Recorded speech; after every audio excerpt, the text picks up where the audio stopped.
Bonsoir à toutes et à tous, ravie de vous retrouver pour ce nouvel épisode littéraire sur C8 dans Voyage au bout de la nuit. Bienvenue si vous nous rejoignez ce soir. Je continue pour vous la lecture de L'ivresse de la métamorphose de Stefan Zweig, un roman non publié de son vivant. Stefan Zweig, un auteur autrichien de la fin du 19e siècle, mort dans les années 1940. Il est connu pour avoir écrit 24 heures dans la vie d'une femme ou encore La confusion des sentiments. Il était notamment aussi connu pour son amitié avec le psychiatre Sigmund Freud. Et il finira, par se suicider en 1942 au Brésil en faisant une overdose de médicaments. Il aura pourtant connu une enfance assez heureuse, bourgeoise, mais conformiste, bourgeoise et conformiste plutôt, à Vienne. Il commencera à écrire très jeune, avant donc de partir à travers un long voyage, à travers l'Europe. Et vous verrez donc que cette œuvre, qui est publiée à titre posthume, se déroule donc dans l'Autriche de l'entre-deux-guerres. La première partie est centrée sur le personnage de Christine, qui témoigne de son quotidien après la Première Guerre mondiale, qui se veut être plutôt une satire, on va dire. Et la deuxième partie est racontée par la bouche du personnage de Ferdinand, qui est un personnage beaucoup plus dur, beaucoup plus virulent face à ce continent qui s'enfonce toujours un peu plus dans la barbarie. On sent ici que justement Stefan Zweig est profondément ébranlé par les modifications de la société de l'époque, mais également par la montée du fascisme, puisque il fait allusion aussi à une perquisition dans sa maison de Salzbourg en 1934. Et qui aura d'ailleurs entraîné son départ précipité pour l'Angleterre. Alors vous allez voir sa façon de dépeindre le contraste entre la vie luxueuse d'une certaine élite et le désarroi, la pauvreté du petit peuple, comme il l'appelle. Il analyse les sentiments et la complexité des rapports humains face à ces injustices, chaque personnage réclamant sa part de bonheur, sa part de vie volée par des années de guerre et d'humiliation. Un roman fascinant qu'on vous propose donc de poursuivre tout de suite. D'ici là, n'oubliez pas de nous retrouver dès à présent sur les réseaux sociaux. Vous connaissez le principe, il vous suffit tout simplement de taper #VBN. Très belle nuit sur C8.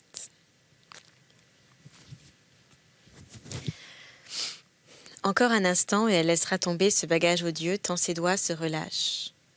Juste à ce moment critique, une dame très élégante, d'un blond artificiel, d'une jeunesse tout aussi artificielle, se dirige vers elle d'un pas décidé, l'examine fixement de profil avant de risquer un « c'est toi, Christine ?»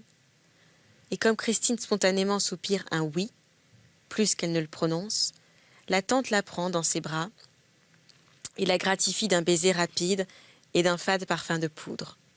Mais Christine, découvrant au sortir d'une épouvantable solitude un peu de chaleur et de famille, se jette avec une telle ardeur dans les bras, ouverts seulement pour une légère étreinte, que la tante, interprétant ce besoin de secours comme de la tendresse envers une parente, en est tout émue.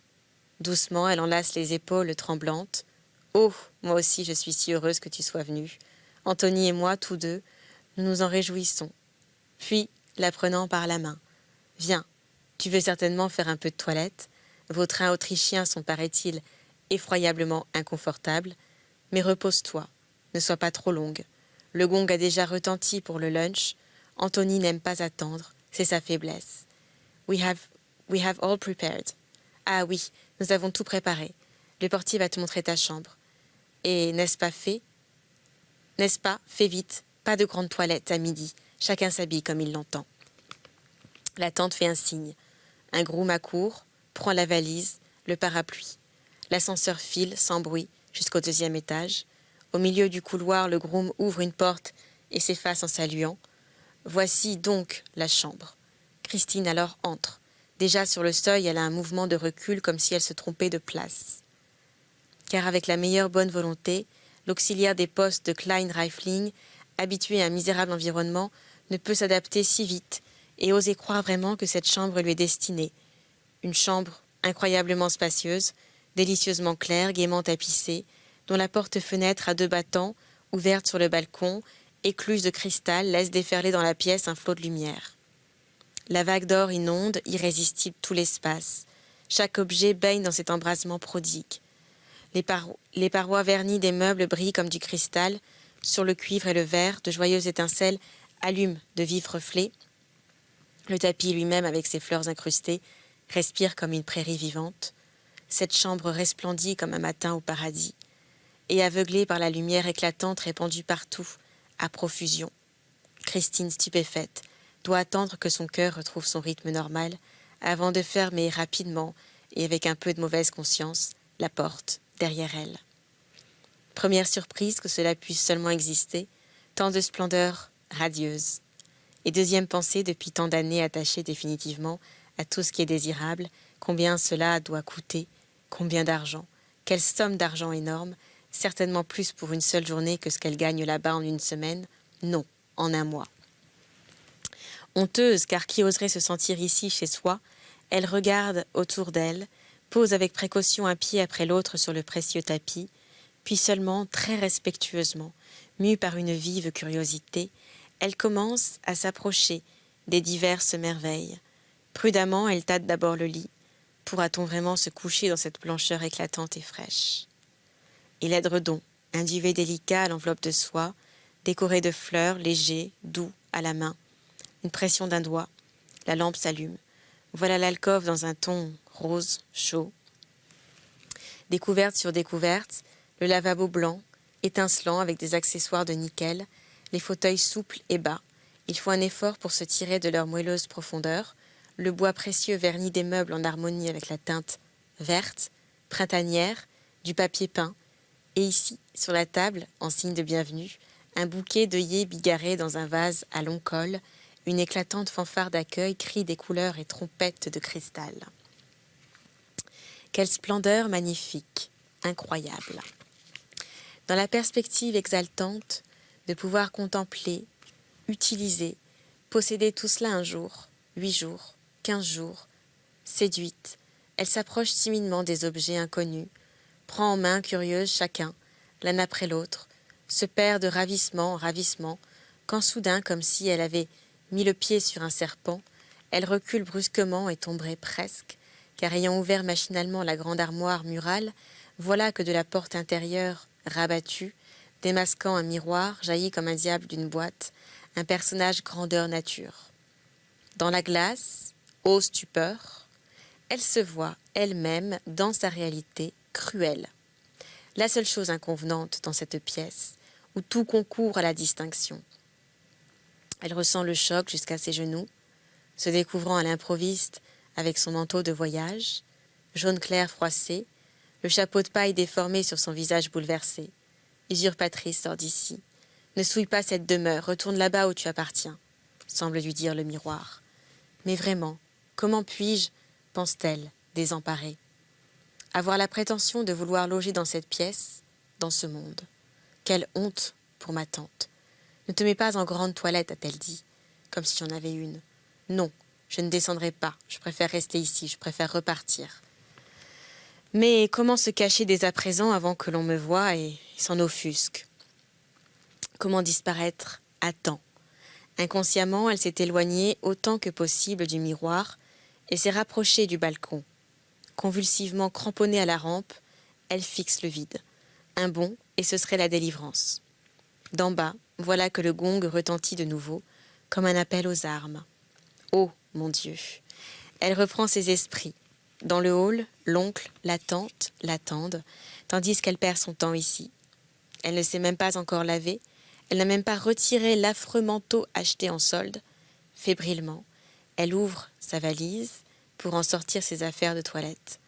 Mais lorsqu'elle déroule la trousse de caoutchouc et dépose sur la plaque de cristal lisse le mauvais savon, la petite brosse de bois rugueuse, tout le nécessaire de toilette visiblement très bon marché, il lui semble exposer à nouveau tout son être petit bourgeois à la curiosité malveillante d'un monde imbu de sa supériorité.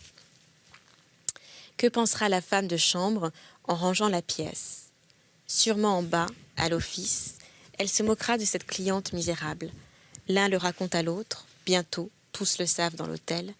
Il faudra les croiser tous les jours en baissant rapidement les yeux et sentir dans son dos les chuchotements. Non, la tante n'y pourra rien.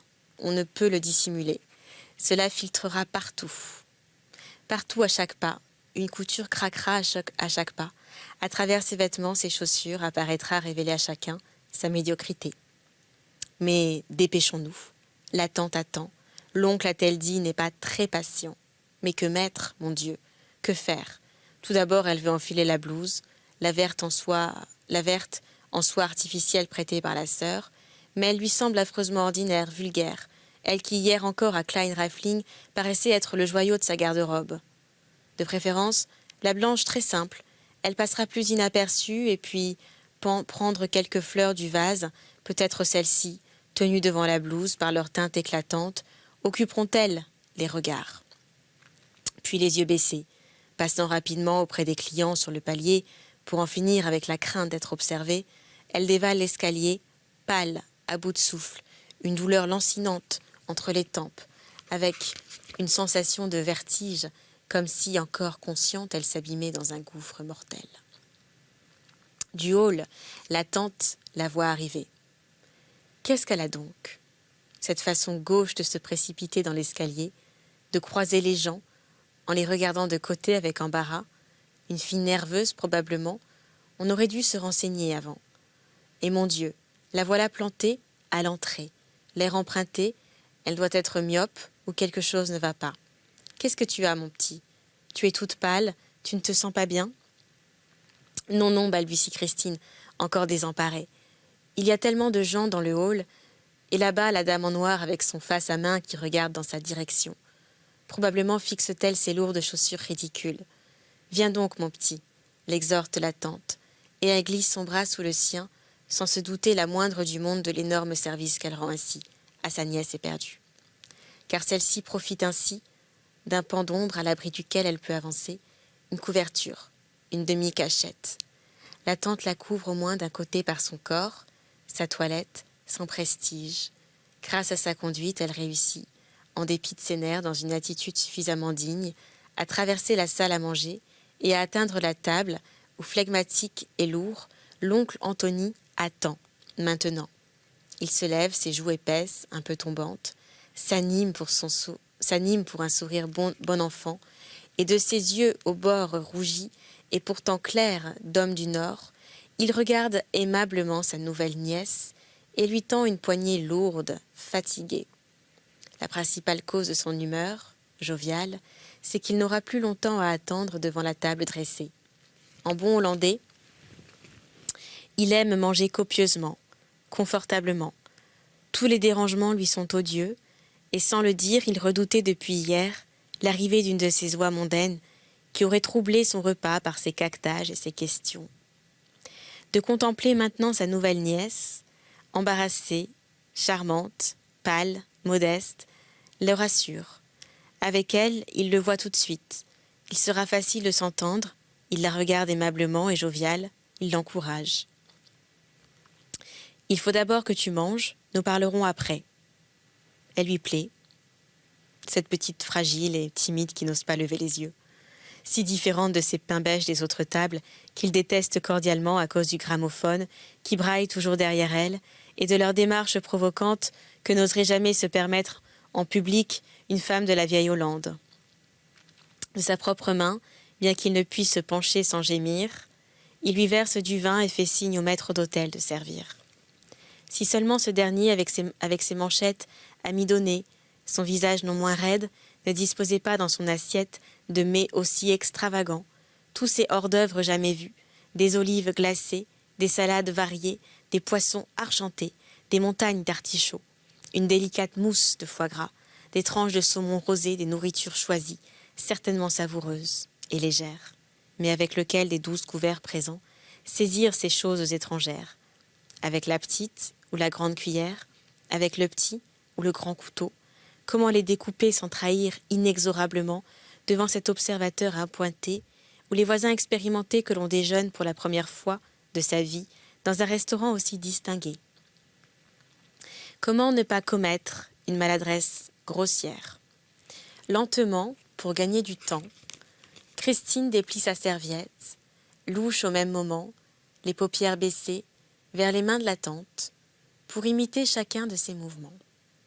Mais ce faisant, elle doit répondre aux aimables questions de l'oncle, dont la langue mélange du hollandais, de l'allemand, réclame une oreille attentive, d'autant plus qu'il la parsème largement de bribes d'anglais.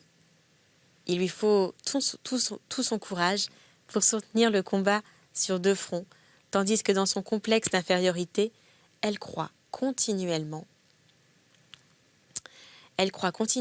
entendre des chuchotements dans son dos et imagine les regards méprisants ou compatissants du voisinage. La peur de trahir sa pauvreté, son inexpérience devant son oncle, devant sa tante, devant le maître d'hôtel, devant une quelconque des personnes dans la salle, l'effort malgré sa tension extrême pour bavarder en même temps, l'air dégagé, même joyeux, lui font paraître cette demi-heure une éternité. Elle tient bon courageusement jusqu'au dessert. C'est alors que la tante remarque enfin son trouble. « Mon petit, tu es fatigué, je le vois à ta figure. » Cela n'a rien d'étonnant quand on a passé la nuit dans un de ces misérables wagons européens. Non, n'aie pas honte. Va tranquillement t'étendre dans ta chambre, dormir 1 heure, et puis en route. Nous ne manquerons de rien. Anthony aussi se repose toujours après le repas. Elle se lève et la prend par le bras. Monte maintenant et étends-toi. Puis tu seras en forme et nous pourrons faire une grande promenade. Un soupir profond et reconnaissant de Christine lui répond. Pouvoir se retrancher 1 heure derrière sa porte fermée, c'est 1 heure de gagner. Alors, comment te plaît-elle ? Demande à peine arrivée dans la chambre, sa femme, à Anthony qui déboutonne déjà son veston et son gilet pour la sieste. Très gentil, répond en bâillant le gros homme, un gentil visage viennois. Ah, passe-moi l'oreiller. Vraiment très gentil et réservé, seulement. I think so at least. Je trouve ces vêtements un peu pauvres. Oui, je ne sais pas comment dire. Nous n'avons plus cela chez nous et je pense, si tu la présentes ici au Kingsley et à d'autres comme ta nièce, qu'il faudrait l'habiller de façon plus convenable. Ne pourrais-tu trouver dans ta garde-robe de quoi l'aider ? Vois, j'ai déjà la clé à la main. Madame Van Bollen lui sourit. J'ai été moi-même effrayée quand je l'ai vue pénétrer gauchement dans l'ascenseur. C'était assez gênant. Encore, tu n'as pas vu son manteau, jaune comme un œuf répandu, vraiment une pièce magnifique. On pourrait l'exposer dans un magasin de curiosités indiennes, si la pauvre se doutait qu'elle est nippée comme les botucos, comme les botocudos. Mais mon Dieu, comment le saurait-elle ? Là-bas en Autriche, ils sont tous down à cause de cette maudite guerre. Tu as bien entendu ce qu'elle a raconté elle-même. Elle n'est pas allée à 3 milles de Vienne, n'est jamais sortie dans le monde. Pauvre chose, on remarque bien qu'elle ne se sent pas à sa place ici. Elle a toujours cet air apeuré. Mais laisse, fais-moi confiance. Je vais l'équiper convenablement, j'ai apporté suffisamment d'affaires, et ce qui manquera, je l'achèterai à la boutique anglaise. Personne ne remarquera quoi que ce soit. Et pourquoi la pauvre enfant ne pourrait-elle pas connaître la belle vie pour quelques jours ? Tandis que l'époux fatigué sommeille sur l'ottomane, elle passe en revue les 2 grandes armoires qui se dressent presque aussi haut que le mur, véritables cariatides dans l'antichambre de leurs appartements. Madame Van Bollen n'a pas passé ses 15 jours à Paris uniquement dans les musées, mais pour une part chez les grands couturiers. Les cintres bruissent de crêpes de Chine, de soie, de batiste. Elle sort, puis remplace une 12aine de blouses, de costumes, les examine, réfléchit et recompte. C'est donc la fin pour cet épisode, mais on se retrouve prochainement pour la suite de l'ivresse de Léna Métamorphose de Stéphane Zweig. D'ici là, on vous attend sur les réseaux sociaux. C'est simple, vous connaissez le principe, ça s'affiche juste en bas de votre écran. #BBN, tout simplement, pour vos avis, vos commentaires sur l'émission. Vous pouvez également nous retrouver en replay sur www.c8.fr dans la rubrique divertissement. Quant à moi, je vous embrasse et je vous dis à très bientôt pour de nouvelles aventures littéraires sur C8.